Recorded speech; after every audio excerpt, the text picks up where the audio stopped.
ठरलं तर मग या मालिकेच्या येणाऱ्या भागामध्ये आपण पाहणार आहोत की जेलमध्ये प्रिया आणि साक्षीचं भांडण झालेलं असतं आणि हे महिपंतला कळल्यानंतर महिपंत खूप चिडलेला असतो आणि तो जेलमध्ये येतो. जेलमध्ये येऊन प्रियाचा नरडा आवळतो आणि बोलतो की तू कोर्टात काय सांगितलं होतंस आणि तू सांगितलंस की या सगळ्यामध्ये माझ्या मुलीने तुला अडकवलं. हे तू सांगण्यापूर्वी तू मेलीस नाही का? आणि हे सांगत तो महिपंत खूपच चिडलेला असतो आणि महिपंत सांगतो की मी जे सांगतो ते लक्षात ठेव. तू सगळ्यांच्या समोर सांगायचं की मी जे बोललोय ते कोर्टात सगळं खोटं आहे आणि खून मीच केला. जर तू खून कबूल केलास नाही, स्वतः केलास म्हणून, तर मी तुला डायरेक्ट वरती पाठवेन. महिपंत बोलतो की तुला जेलमध्ये जन्मठेप म्हणून शिक्षा भोगायची काय वरती जायचं, हे सगळं याचा तू विचार कर. महिपंत सांगायला लागतो की माझ्या मुलीला तू लवकरात लवकर निर्दोष सोडव, नाही तर मी तुला लवकरात लवकर वरती पाठवायला पाठीपुढे बघणार नाही. आणि आता काय प्रियाकडे काही दुसरा पर्याय नसतो आणि ती खूपच घाबरलेली असते. आणि त्यानंतर ती दुसऱ्या दिवशी अश्विनला जेलमध्ये बोलवते आणि ती बोलायला लागते लवकरात लवकर मला या जेलमधून बाहेर काढ. तेव्हा अर्जुन बोलायला लागतो की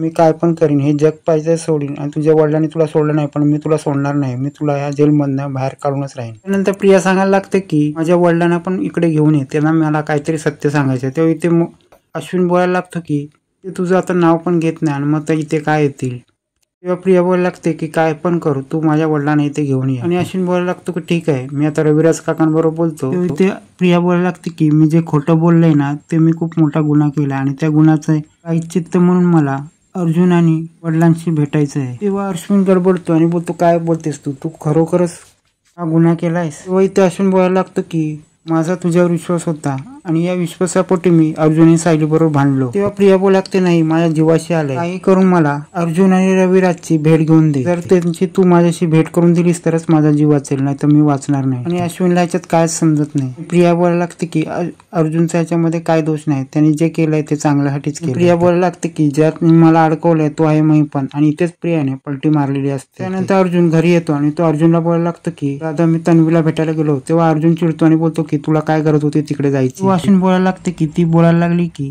आता अर्जुन खरं बोलतोय, मला ती बोलली होती की ती या सगळ्यामध्ये महिपंतच्या जाळ्यात अडकलेली होती म्हणून तिने सगळं केलं होतं. अश्विन बोलायला लागतो की तिला लवकरात लवकर माफीचा साक्षीदार बनायचं आहे.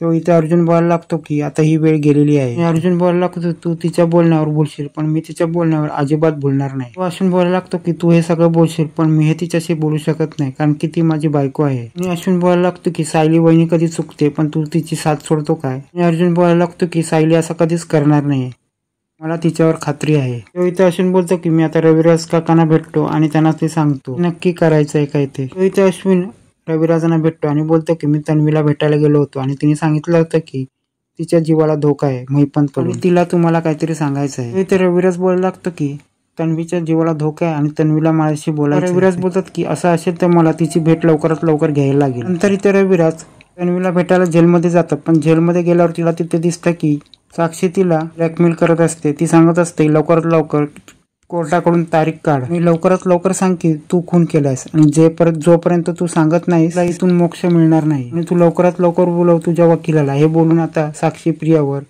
प्रेशर आणत असते. साक्षी सांगायला लागते की जर तू हे केलंच नाही ना तर माझे वडील तुला काय करतील ते बघ. ह्या जेलमध्ये माझी वट आहे आणि तू ह्या जेलमध्ये कशी मरशील ना तर तुला पण कळणार नाही. त्या टायमाला रविराज तिथे जातात आणि साक्षीचं तुटकुचं बोलणं ते ऐकतात आणि त्या टायमाला साक्षी बोलायला लागते की आला तुझा वकील आला. साक्षी सांगायला लागते की हिला कबुली द्यायची आहे आणि जे पण सांगायचं आहे ते जे पण सांगते ती तुम्ही ऐकून घ्या. तेव्हा इथे रविराज बोलतात की काय चाललंय काय. हे रविराज बोलल्यानंतर साक्षी बोलायला लागते की तुमची प्रिया तन्वी हिनेच खून केलाय आणि साक्षी बोलायला लागते की बोल आणि ती प्रियाला धमकी द्यायला लागते. नंतर रविराजांना कळतं की महिपंत आणि साक्षी या तन्वीवर दबाव टाकल्यानंतर ते कोर्टाची परवानगी घेऊन शिल्याला एकांत भेटायचं असं ते सांगून तिला बाजूला घेतात. नंतर रविराज तन्वीला साईडला घेतात तेव्हा ती बोलायला लागते की मला मारून टाका, खरं तर मला मारून टाका, मला माफीचा साक्षीदार व्हायचं होतं. ते रविराज बोलायला लागतात की आता माफीचा साक्षीदार होऊ शकत नाही आणि माफीचा साक्षीदार व्हायचं असतं तर जेव्हा गुन्हेगार सिद्ध होतो ना त्यावेळी माफीचा साक्षीदार व्हायला लागतो. आणि रविराज बोलायला लागतात की तुला अर्जुनने तेव्हा सांगितलं होतं की तुला माफीचा साक्षीदार व्हायचं की नाही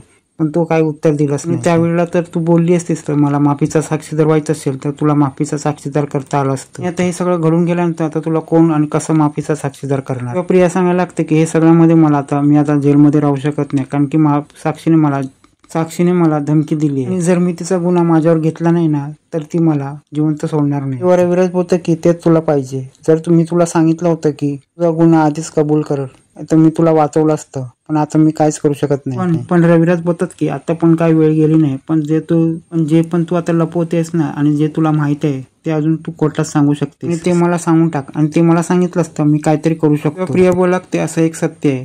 तेव्हा रविराज बोलू लागतात लवकरात बोल काय ते सत्य. प्रिया सांगायला लागते की मी हे सांगेन पण तुम्ही माझ्यावर खूप चिडाल. ते रविराज सांगायला लागतात की जे पण सत्य आहे तुला सांगायला लागेल. ते प्रिया सांगायला लागते की मी सुरुवातीला आश्रमात राहत होते तेव्हा माझी साक्षी भेट झाली आणि साक्षी बरोबर मी आली होती आणि साक्षीलाही आश्रम ताब्यात घ्यायचं होतं. तिने मला पैसे देऊ केले होते. त्यानंतर माझ्या आणि तिच्या गाठीभेटी वाढल्या. ते रविराज बोलू लागतात की ज्या गोष्टी आहेत त्या अर्जुनने कोर्टात आणमांडल्यात, पण ज्या गोष्टी तुला कोर्टाला माहित नाहीत त्या गोष्टी तू लवकरात लवकर सांगशील तर तू वाचशील. प्रिया सांगायला लागते की ज्यावेळी आश्रम सील झाला आणि मी तिथून निघाले त्या टायमाला मी एक तिकडचं गाठोडं मधुबाऊंचं घेऊन तिकडे निघाले आणि ते गाठोडे घेऊन मी बाहेर पडले आणि ते गाठोडे घेऊन मी निघाले. तेव्हा ते गाठोडे घेऊन मी महिपनच्या इथे आले आणि ते महिपनच्या कॅबिन मध्ये तेव्हा ते गाठोडे माझ्या हातातून खाली पडला आणि तिथे नागराज काका होते. ते गाठोडे नागराजने पाहिलं आणि त्यांनी विचारलं हे गाठोडे कोणाचं. सांगितलं ते गाठोडे मी आश्रमात आणलाय. तेव्हा ते रविराज बोलतात ते गाठोडे तुझंच होतं ना आणि तू काय ते बोलतेस ते मुद्द्यावर आहे. प्रिया बोलायला लागतं की ते गाठोडे माझं नव्हतं आणि तेव्हा रविराज बोलतात ते गाठोडे तुझं नव्हतं मग कोणाचं होतं. प्रिया सांगायला लागते की ते गाठोडे मला माहित नाही कोणाचं होतं, पण ते गाठोडे मी घेऊन आले. मला कळलं की ते गाठोडे तन्वीच आहे, पण ते मला काय माहितच नव्हतं. तेव्हाच वेळा मला महिपन आणि नागराजने सांगितलं का आजपासून तू तन्वी. रविराज बोलायला लागते की हे सगळं मध्ये नागराज होता आणि मला वाटत नाही नागराज असा करेल. रविराज बोलतात की तू खोटं बोल मला कन्फ्युज मध्ये टाकू नको. तेव्हा ते प्रिया बोलायला लागते आतापर्यंत मी खोटं बोलले पण आता खोटं बोलत नाही. त्यावेळी ते बोलते तेव्हा ते रविराज बोलतात मग खरी तन्वी कोण आहे. तेव्हा इथे प्रिया तप करायला लागते. तेव्हा इथे रविराज बोलायला लागते की जोपर्यंत तू मला सांगत नाही की खरी तन्वी कोण आहे तोपर्यंत मी तुझं काय ऐकणार. रविराज बोलायला लागते की मी आता निघतो. तेव्हा इथे प्रिया सांगायला लागते की बोलते आणि थांबा. प्रिया बोलायला लागते बाबा थांबा मी सगळं काय ते खरं सांगते.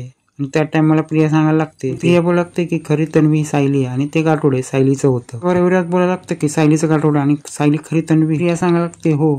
तेव्हा इथे प्रिया सांगायला लागतं की आता तुम्ही मला वाचवाल ना तुमची खरी मुलगी कोण आहे ते सांगितलं ना. ते रविराज बोलायला लागते माझ्या खऱ्या मुलीला तू लांब ठेवलंस आणि तू जे पण काय केलंयस ना ते मला अजिबात आवडलेलं नाही असं बोलत रविराज चिडलेले असतात. आणि हे बोलताना रविराज बोलतात की या सगळ्याचे मी शहानिशा करेन. हे सगळं सत्य निघेल ना तरच मी विचार करेन तुला यामध्ये सोडायचं की नाही. आणि असं बोलत आता रविराजाने प्रियाला संधी दिलेली असते. ह्या सगळ्यामध्ये आता रविराज प्रियाला मदत करतील की आता प्रियाचं पुढे काय होईल तो पुढे पाहणे रंजकच होणार आहे.